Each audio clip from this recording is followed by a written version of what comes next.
네, 전국의 가장 뜨거운 현안을 여야 의원 두 분과 이야기 나눠보는 최고의 정치. 오늘도 여야 의원 두 분 나오셨습니다. 더불어민주당 진성준 의원님 나오셨습니다. 안녕하십니까? 네, 안녕하세요. 예, 국민의힘 성일정 의원님 나오셨습니다. 안녕하십니까? 네, 안녕하십니까? 네, 최경영의 최강시사 유튜브에 검색하시면 실시간 방송 보실 수 있습니다. 스마트폰 콩으로 보내시면 무료고요. 문자 참여는 짧은 문자 50원, 긴 문자 100원이 드는 샵9730 무료인 콩 어플 또는 유튜브에 의견 보내주시기 바랍니다.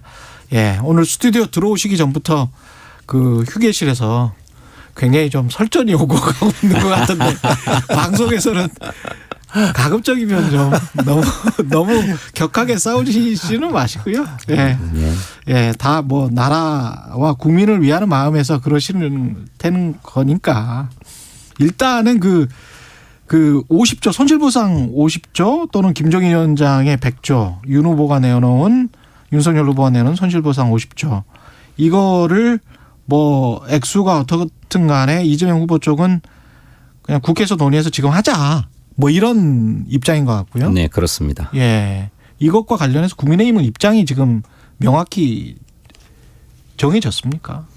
제가 볼 때는 이 손실 보상에 대한 45%의 국민들이 지금 나락으로 떨어진 거잖아요. 그럼요. 예. 그렇기 때문에 이 분들에 대해서 우리가 경제 활동을 할 수 있도록 다시 이 회복을 시켜줘야 되겠다. 희망을 드려야 되겠다. 이 이야기잖아요. 예. 이거를 선거 공약으로 내놓은 것이지요. 그래서 선거라고 하는 것은 이런 과정을 통해서 국민의 동의를 받으면 새 정부가 이 국민들한테 희망을 드릴 수 있도록 하겠다라고 해서 이 공약으로 내놓은 겁니다. 후보께서도 100조를 얘기를 하셨어요. 윤 후보께서도 예. 50조에는 직접 지원과 50조에 대해서는 간접적인 금융 지원을 통해서 하겠다 이렇게 얘기를 하셨고. 그래 그렇게 해서 100조를 이야기했군요. 그렇습니다. 이미 예. 100조를 말씀을 드렸습니다. 김종인 비대위원장께서 직접 지원하는 50조만 가지고 되겠느냐. 좀 더 100조까지는 생각을 해야 되겠다. 이런 말씀을 하신 거죠. 예. 제가 여러 가지를 한번 떠들어 봤습니다. 근데 천상 이제 예산의 지출 구조라든지 또 부족하면 국채를 발행할 수밖에 없을 텐데 이재명표 예산을 짠다 그러면서 6조 원에 이뤘었던 지역화폐를 30조까지 늘려놨었거든요. 이번에 늘렸단 말이죠. 예. 또 뉴딜 같은 데야 또 한 30조가 있어요. 그래서 이런 부분들을 또 다른 예를 들면 SOC 예산을 한 10%든 20%든 좀 그다음 년으로 수년을 하면서 좀 땡겨 쓴다든지 여러 가지 방법을 하면은 예산도 상당히 구조조정을 하면서 일정 부분 있을 수 있다라고 생각을 합니다. 그런데 의원님 그것을 언제 한다는 말씀입니까? 새 정부. 아니 뭐 새 정부에서 해야죠. 새 정부. 윤석열 후보가 50조 원 마련을 위해서 최대한 빠른 추경 편성이 필요하다 이렇게도 발언하지 않았습니까? 언제 한다는 말씀입니까? 자, 아니 정권 새로 잡으면 인수위 과정을 통해 가지고 바로 요청을 하면 됩니다. 네, 지금 하지 말고. 이 자체가 의원님, 그게 국민적인 그러니까. 자 아니. 그러니까 진정성이 없다는 것입니다. 왜 진정성이 의원님 없습니까? 말씀하시는 것처럼 왜 없습니까? 지난 2년 동안 자영업 소상공인들이 그 정부의 방역 대책으로 인해서 희생과 고통을 겪어야 했지 않습니까? 그런데 지금 다시 확진자가 폭증하고 있고 오미크론이라고 하는 변이 바이러스가 생겨가지고 특별 방역 대책이 지금 시행되고 있잖아요. 이게 얼마나 장기화될지 모르기 때문에 지금 당장 지원이 필요하다. 라고 하는 것 아닙니까?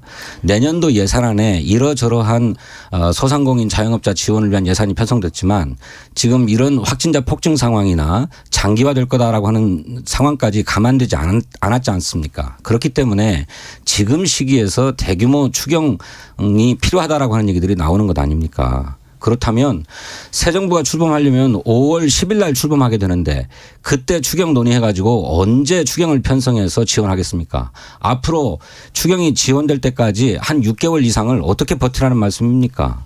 그러니 진정성이 없다는 겁니다. 이거는 저희들이 무슨 저작권 주장하지 않겠습니다.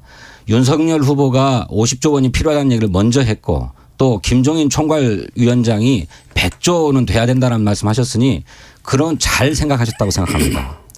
그런 선도적인 제기를 하셨으니까 지금 당장 논의해서 최대한 빠른 시간 내에 추경을 편성해서 지원하자는 것입니다. 여기에 선거 전략을 개입시킬 이유가 뭐가 있습니까? 정치적 유불리를 떠나서 국민을 위한 일이니까 하십시다. 그러면 국민의힘이 선도적으로 제기했다라고 하는 성과 공은 가져가실 수 있을 거예요. 그러니 미루지 말고 지금 하면 되지 않습니까? 윤석열 후보도 그렇게 얘기하고 있고요. 자, 지금 그 말씀을 하셨는데 정기 국회에서 예산안 통과된 게 언제죠? 지지난주 아닙니까? 그렇습니다. 얼마 안 됐습니다. 예. 이거 1월 1일 넘어가면 풀어야 합니다. 그때 네. 풀면 됩니다. 그리고 충분합니다. 일단은 우선. 거기에 충분하지 않다는 것 아닙니까? 아니, 그렇습니다. 저도 그 말은 동의를 하는데 네. 상황 변화가 왔기 때문에 그거에 대해서 더 필요하면 더 할 수 있다 그러고 근본적 인식 구조는 이 45% 50%에 이르는 이 국민들한테 빨리 회복할 수 있도록 더 지원을 해야 되겠다라고 하는 거에 대해서 선거 공약을 내놔서 하자고 하는 건데 일단은 저는 민주당이 오히려 선거 공학적으로 지금 현재 이것을 접근하고 있다고 생각을 해요. 그게 왜 선거 공학입니까? 자, 야당이 50조 원 정도를 더 지원하자고 그러니까 민주당에서는 그걸 또 빨리 풀자고 그러거든요. 근데 예산안 통과된 게 엊그제예요. 그래서 이 예산안 어차피 1월 달 가면 풀게 돼 있습니다. 그거 풀고 그리고 또 선거를 통해서 심판을 받는 그 과정이에요. 자, 의원님. 그렇기 때문에 이 과정은 우리가 그 이후에 선거 치르고 나서 하면 큰 문제가 없습니다. 그래서 진정성이 없다는 말씀이고요. 지금 여당은 무슨 얘기냐. 이 돈을 빨리 끌어다가 어쨌든 빨리 돈을 풀어가지고 여러 가지 문제를 해결하고 선거에 도움이 될 거라고 생각하기 때문에 이 선거에 빨리 하자고 하는 것 같은데 그건 그렇게 급한 게 아닙니다. 그래서 우선 지금 책정돼 있는 내년도 예산부터 순차적으로 집행을 해가도 문제가 없을 거고요. 또 앞으로 큰 상황 변화가 있으면 그때그때 가가지고 여야가 합의하면 될 일입니다. 그렇기 때문에 그러면 그야말로 매표를 위해서 50조 100조를 말씀하신 것이나 다름없다는 말씀 같은데 후보는 의원님 근데 빨리 해도 괜찮다고 그러지 않았어요? 지금 빠른 말씀하신 추경 거. 편성 필요하다 이렇게 얘기했어요. 빠른 추경 편성 얘기를 하셨는데 예. 그거는 지금 현재 정기 국회에서 했었던 부분을 우리가 가면 되고요. 예. 또 만약에 급하면 예. 2월이든 어쨌든 이 예산 편성하는 과정이 정부가 편성권을 가지고 있지 않습니까? 그렇기 때문에 예산 편성할 때 시간이 꽤 걸립니다. 그러면 급하다고 하면 정말 급하다고 한다면 1월이든 2월이든 협의를 하면 3, 4월쯤 갈 수도 있겠지요. 그런 부분들을 염두에 두셨을 것으로 생각을 합니다. 의원님 추경 편성권 예산 편성권은 정부에 있죠. 그런데 작년 올해 여러 차례 추경이 편성되었습니다만 그 추경은 정치권에서 먼저 제기해서 정부가 그걸 수용해 가지고 추경을 편성해서 제안하지 않았습니까? 그러니까 정부 입장에서는 그간의 예산심사 과정에서도 보셨던 것처럼 상당히 소극적입니다. 재정 안전성을 무엇보다도 앞세우는 기획재정부이기 때문에 가급적이면 예산을 편성하지 않으려고 하고 추경을 편성하지 않으려 하지요. 그러니 이 문제는 국민의 고통을 보다 더 직접적으로 체감하고 전달할 수 있는 여야 정치권이 합의해서 정부를 설득해야 될 그럴 사안이라고 생각합니다. 그다음에 의원님 충분하다 말씀을 하시는데 내년 예산 가지고도 당초에 정부 예산안에 손실보상의 최저 한도가 10만 원이었습니다. 10만 원이었어요. 예, 많이 고통받았는데 영업 손실을 보상해 주겠다고 하면서 최저 한도가 10만 원이었어요. 이거 너무 적다 해가지고 여야가 합의해서 50만 원을 올렸습니다. 그런데 50만 원이면 충분합니까? 그렇지 않잖아요. 또 정부의 직접적인 행정명령으로 영업을 제한당했거나 영업시간을 제한할 수밖에 없었던 업종에 한해서만 보상이 이루어집니다. 사회적 거리두기 때문에 아예 고객이 없고 손님이 없어서 영업손실이 크게 떨어졌는데도 여기에는 지원을 할 수가 없어요. 손실보상을 할 수 없습니다. 그런데 뭐가 충분합니까? 이런 부분들에 대해서도 정치권이 보상할 수 있도록 해야 된다고 저는 생각합니다. 자, 진 의원님 그러니 한시가 급한 일이죠. 자, 진 의원님 말씀하셨는데 충분하다라고 하는 말을 지금 오해하시면 안 됩니다. 12월 달에 통과된 이 예산이 1월부터 나가기 때문에 기간적으로는 이걸 나가는 게 충분하다는 얘기고 금액이 부족하기 때문에 50조 원 이상을 더 증액을 해가지고 이분들한테 지원하자는 거잖아요. 부족하기 때문에. 그래서 금액이라고 하는 거와 기간이라고 하는 말을 구분을 해서 주시기를 바랍니다. 그래서 기간적으로는 우리가 연말에 통과시켜 놓은 이 예산이 있기 때문에 1월부터 바로 집행이 가능해요. 그렇기 때문에 기간적으로는 우리가 여유가 있다는 말씀이고 금액적으로는 지금 여든 야든 다 부족하다는 걸 알고 있지 않습니까? 그런데 이게 50조 원인지 100조 원인지 이런 부분은 협의를 한번 하시자고요. 아니 손실보상의 대상이 제한되어 있다는 말씀이에요. 아까 말씀드렸던 것처럼 당연하지요. 손실보상을 받을 수 있는 자영업자는 정부가 직접 명령을 내려가지고 영업시간을 몇 시까지로 제한해라. 또 아예 영업을 하지 마라. 이런 명령을 받은 업종에 대해서만 손실보상이 이루어집니다. 그런데 정부의 일반적 방역 수칙으로 사회적 거리두기를 계속 강조해 보지 않았습니까? 이 사회적 거리두기 때문에 길거리에 다니는 손님이 없고 또 식당에 가는 손님이 없는 이런 업종의 경우에는 손실보상을 전혀 못 받아요.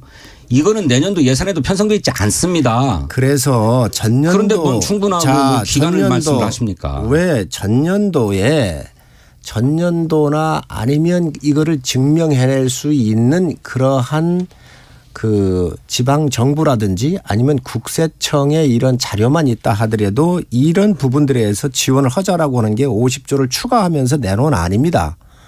꼭 어떤 한정되어 있는 그러한 업종 말고 이러한 코로나로 인해서 피해를 보고 있는 사람들이 지방정부나 국세청에 신고했었던 그러한 기록만 있더라도 50% 정도에서는 먼저 지급을 하고 그 이후에 정산을 하자라고 해서 이러한 부분도 지원하자고 해서 50조 속에 포함이 돼 있는 부분인데 이러한 부분들이 돈이 부족하면 더 증액할 수 있다라고 하는 것이 김종인 비대위원장의 말씀이시죠. 김종인 위원장의 말씀입니까? 윤석열 후보의 말씀은 아니고 그거 좋은 생각입니다. 저 그렇게 해야 된다고 생각합니다.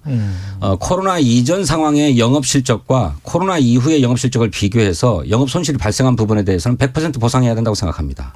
그리고 그 업종이 저희가 요구했었던 아닙니다. 그 업종이 행정명령을 직접 받은 업종 상관없이 사회적 거리두기로 인해서 코로나로 인해서 영업손실이 발생한 업종은 다 지원해야 된다고 생각합니다. 그리고 또 말씀하신 것처럼 선 지원하고 후 정산하자라고 하는 말씀도 옳은 말씀이에요. 그렇게 해야 된다고 생각합니다. 그런데 그걸 미룰 이유가 어디 있습니까? 그런데 왜 그러면 우리 국민의힘이 그런 입장을 가지고 있고 민주당이 그런 입장이니 지금 당장 협상하십시다. 국민의힘이 지속적으로 요구한 것을 왜 그동안 안 받았습니까? 이거 계속 우리가 요구를 했어요.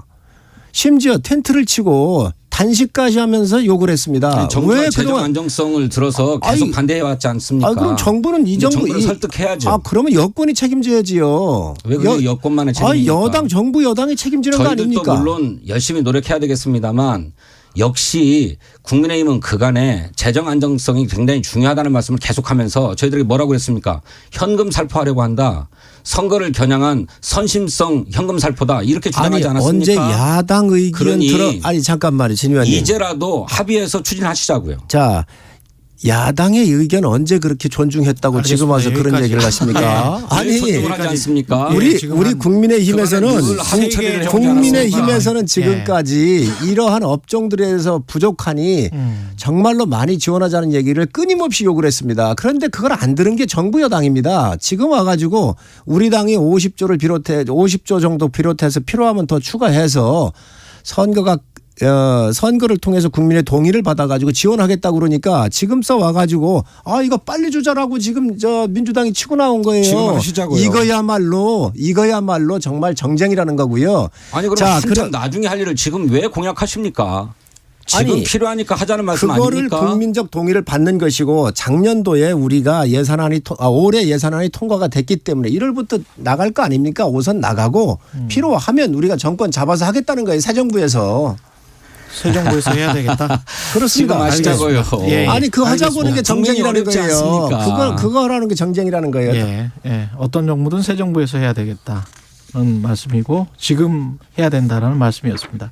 그 대구 경북 지역 순회 중인 이재명 민주당 후보 전두환 씨에 대해서 윤석열 후보랑 비슷한 이야기인 것 같은데요. 국민이 맡긴 총칼로 국민 생명 해치는 행위는 용서할 수 없는 중대 범죄지만 경제가 제대로 움직일 수 있도록 한 건 성과가 맞다. 이건 뭐 내놓은 안물 아니냐 이런 언론의 비판이 자연스럽게 나오는데 어떻게 보십니까? 윤석열 후보의 발언하고는 다른 얘기라고 저는 생각합니다만 어쨌든 저 개인적으로는 뭐 불필요한 말씀이었다 이렇게 생각합니다. 그런데 윤석열 후보는 쿠데타와 5.18만 빼면 전두환이 정치 잘했다고 하는 평가가 많다 이런 얘기를 했어요.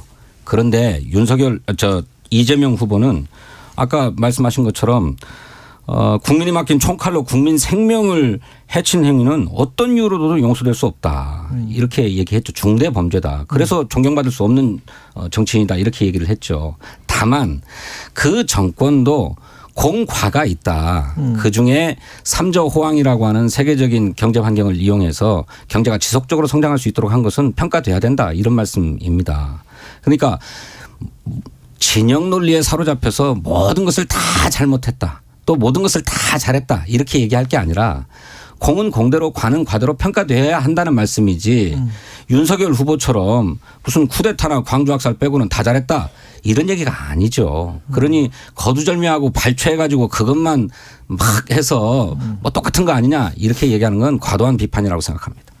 참 이재명 후보의 가벼운 입이 문제지요. 일관성이 있습니까 지금? 아침에 한 얘기 틀리고 저녁에 하는 얘기가 틀립니다. 한두 가지 아니지 않습니까? 존경하는 박근혜 대통령 했다가 존경하는 줄 알았더니 진짜 존경하는 줄 알았다. 존경한다고 얘기하니까 정말 존경하는 줄 아는가 보다 이렇게 얘기를 하시질 않나. 정말 있을 수 없는 이런 그 여러 가지 말들이 조변석계로 변하고 있습니다. 이걸 누가 믿겠습니까? 아니 지금 우리 진 의원님 말씀 주셨는데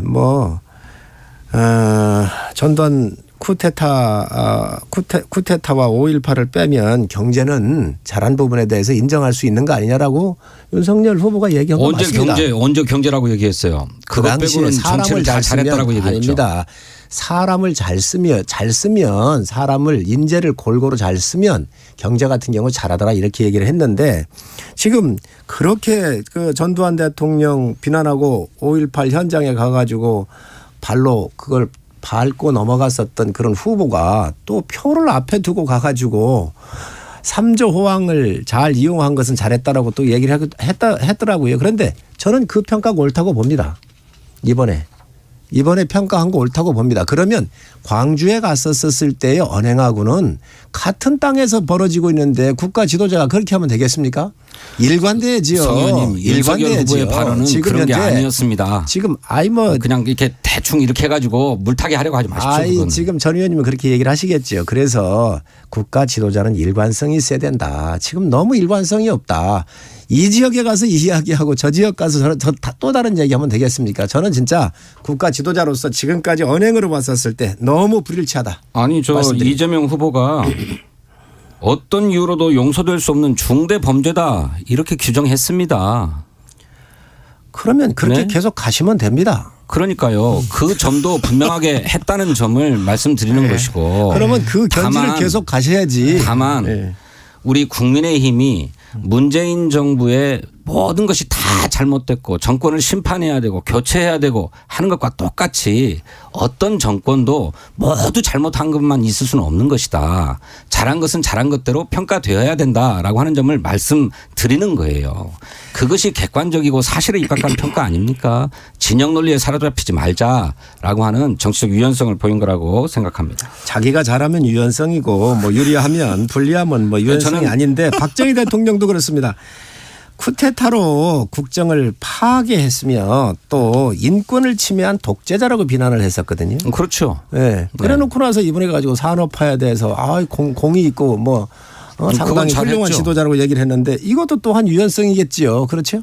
아니 그 객관적으로 평가하는 겁니다. 그거 인정하지 않으십니까? 전에 평가한 걸 이렇게 독하게 평가를 했습니다. 그래서 저희 당이 평가할 때 노무현 대통령이나 김대중 대통령 평가할 때 다 우리는 공과를 평가해 왔습니다. 저 또한 그렇습니다. 자, 그런데 말씀이 너무 많으시니까 제가 미처 반론할 기회가 전혀 없어서 참 유감인데. 지금까지 얘기 많이 했는데 뭘 그러십니까? 성 의원님. 독하게 평가를 할 대목도 있고 또 좋게 평가할 대목도 있는 거죠. 독하게 평가했으면 잘한 일도 독하게 평가해야 됩니까? 그런 건 아니질 않습니까? 문제는 일관성이 있어야 한다는 거예요. 어느 지역이든. 일관성이 있어야죠. 자, 그런데 그렇게 독하게 평가하면서 오던 사람이 이제 표 때문에 가가지고 거기에 가가지고는 그렇게 인권 침해한 독재라고 얘기했더니 산업화에 공이 있다? 경제는 3조 호황을 가지고 경제를 잘 이끌었다? 이렇게 얘기하는 것이 과연 그러면 옛날에 그 비난할 때 양비론적 측면에서 두 가지를 다 평가했어야 됩니다. 표를 앞에 놓고 지금에 와가지고 이러한 또 잘한 부분을 평가한다고 하면 어느 지도자가 되겠어요? 어떤 지도자가 되겠어요? 아니 독재자를 독재자라고 하는 것은 당연한 거고요. 그 독재자가 시행한 것 중에 잘한 정책은 잘한 정책대로 평가돼야 되죠. 노태우 정부도 마찬가지 아닙니까? 그러니까 물론 선거 상황이라고 하는 것이 있습니다. 그 선거를 당연히 염두에 뒀겠죠. 어떻게 염두에 두지 않겠습니까? 그렇지만 여기서 이재명 후보가 얘기하고자 하는 것은 합리적 핵심입니다. 우리 모두가 진영 논리에 매몰되어서 전부 아니면 전무다 하는 식으로 평가하지 말고 잘못한 것은 잘못한 것대로 엄정하게 평가하고 또 잘한 것은 잘한 것대로 인정해 주자라고 하는 말씀이죠. 그것은 비단 전두환 정권에만 해당하는 문제가 아니고 뭐 문재인 정부, 박정희 정부, 노태우 정부, 뭐 이명박 박근혜 정부도 다 마찬가지라고 저는 생각합니다. 예. 여기까지 하시고요. 제가 하나만 말씀 마지막으로 마무리하겠습니다. 이재명 후보가 지금 현재 말에 대해서 신뢰성을 못 가져요. 국토부 유세 다 매겨가지고 기본소득으로 쓴다고 하지 않았습니까? 또 전국민 재난지원금 준다고 하지 않았습니까? 기본소득 준다고 하지 않았습니까? 다 이것을 다 하루아침에 뒤집습니다. 이 역사를 평가하는 것, 각 지도자를 평가하는 것 굉장히 중요합니다. 이재명 후보가 늘 뭐라고 하고 있습니까? 역사에 대한 통찰력이나 평가 이 부분에 대해 강조하지 않았습니까? 표를 앞에 두고 이 지역에 가가지고 옛날엔 그렇게 비난했던 지도자들을 지금 와가지고 표 앞에서는 또 다른 평가를 한다고 그러면 문제가 있다고 하는 것이죠. 늦게나마 저는 그런 평가했다고 하는 것은 잘했다고 생각하는데 그게 자기 이득이 눈앞에 오니 평가하는 거하고 이득하고 관련 없었을 때 평가했던 거하고 너무 틀리다. 네, 알겠습니다. 이득 앞에 놓고 나한테 유리한 평가만 하는 것이 과연 지도자가 맞는가. 이런 부분들이 앞으로 국가 운영을 할 때 문제가 있다고 보는 것이죠. 네, 알겠는데 우리 윤석열 후보는 그렇게 믿고 말고 할 얘기조차도 안 하고 있다는 거예요. 국정 현안이나 역사에 대한 식견이나 어느 것 하나도 무슨 평가할래야 평가할 수 있는 근거가 전혀 없는 게 문제예요. 그런 얘기를 좀 해서 저 사람을 믿을 만한 사람인지 또는 못 믿을 사람인지 평가나 좀 할 수 있게끔 해 주십시오. 지금 진 의원님께서 말씀하시는 것은 너무 감정적으로 얘기하시는 것 같다는 말씀을 드리고요. 우리 후보께서는 그런 평가 많이 하셨습니다. DJ 평가 상당히 후하게 하고 계십니다. 안 들으셨습니까? 아니 정치 하시면서 그런 평가 안 들으십니까? DJ 굉장히 높게 평가하시고 국민 통합했던 거 다 평가하셨습니다. 그런데 왜 안 했다 그러십니까?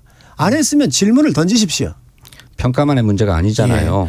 전두환도 다 잘했다고 얘기했던 분이잖아요. 뭘 잘했다 그래요. 왜 그렇게 얘기했습니까? 아이고 뭘 그렇게 1175님 평가는 국민이 하겠습니다. 의원님들 이렇게 말씀을 하셨고요. 다주택자 양도소득세 완화 방안까지도 지금 이재명 후보가 생각을 하고 있나요? 당과 협의 중이라는 그런 이야기가 나오고 있고요. 어제 필요하지 않냐라고 하는 말씀을 하셨죠. 1년 정도 한시적으로 유예하자. 네. 그래서 다주택자들이 양도소득세가 무거워서 매물을 내놓을 수 없으니 한시적으로 그것도 단계적으로 6개월 이내에 팔면 전액 면제 뭐 그 뒤에 팔면 뭐 2분의 1 면제 4분의 1 면제 이런 방식으로 해서 다주택 1가구 1주택 전부 다. 다주택자의 경우. 다주택자의 경우 1가구 1주택은. 1가구 1주택은 뭐 많이 면제가 돼 있는데요. 이미 많이 면제가 돼 있으니까. 그것도 그렇게 할 수 있을 것입니다. 다주택자만이 아니라. 그런데 그것은 후보의 구상이고요. 이걸 실제적으로 어떻게 할 것인가 하는 문제는 정책 라인에서 검토할 것이라고 봅니다. 저는 개인적으로는 양도소득세를 완화하자고 하는 데에는 동의하지 않습니다. 그럴 이유가 없다고 생각하고 또 집을 팔아서 그만큼 소득을 많이 불로소득을 얻었으면 그에 상응하는 세금을 내야 된다. 그것이 조세정에 부합하는 일이다. 저는 그렇게 생각하는데 이재명 후보는 현재 집값이 하향 안정세로 들어서고 있는 국면이니 이런 것을 조금 더 가속화시키기 위해서 매물을 유도해야 되는 게 아니냐 하는 생각을 갖고 계신 것 같습니다. 제가 볼 땐 늦었지만 다행이라고 생각을 합니다. 늦었지만 다행이다. 네. 그리고 이 부분은요. 저희 당에서 끊임없이 요구했던 사항입니다. 이거 안 받아들이고 계속해서 25번의 규제를 했던 거 아닙니까?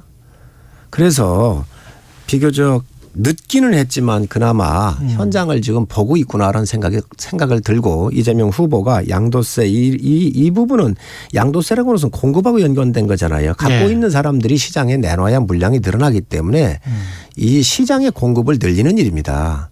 아주 늦었지만 지금이라도 이 부분에 대해서 방향 전환한 것은 긍정적으로 봅니다. 그것은 왜 믿을 수 없는 입장이라고 얘기 안 하십니까?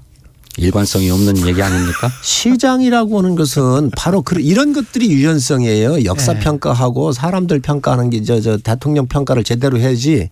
이런 부분들이야말로 경제에서 시장에 맡기는 원리대로 갔기 때문에 이런 것들이 유연성이에요. 그 시장 유연성입니까? 우리 국민의힘은 양도소득세가 너무 무거우니 이걸 완화하자는 얘기를 했지 일시적으로 완화하자거나 일시적으로 유예하자고 주장하지 않았습니다. 그렇게 하지 않으셨습니까? 아닙니다. 아닙니다. 국민의힘도 찾아보세요. 한시적이었어요? 자, 국민의힘은 한시적이라고 얘기한 적 없습니다. 저희가 한시적으로 얘기한 적도 없고 예. 완전히 다 없애자고 한 적도 없습니다.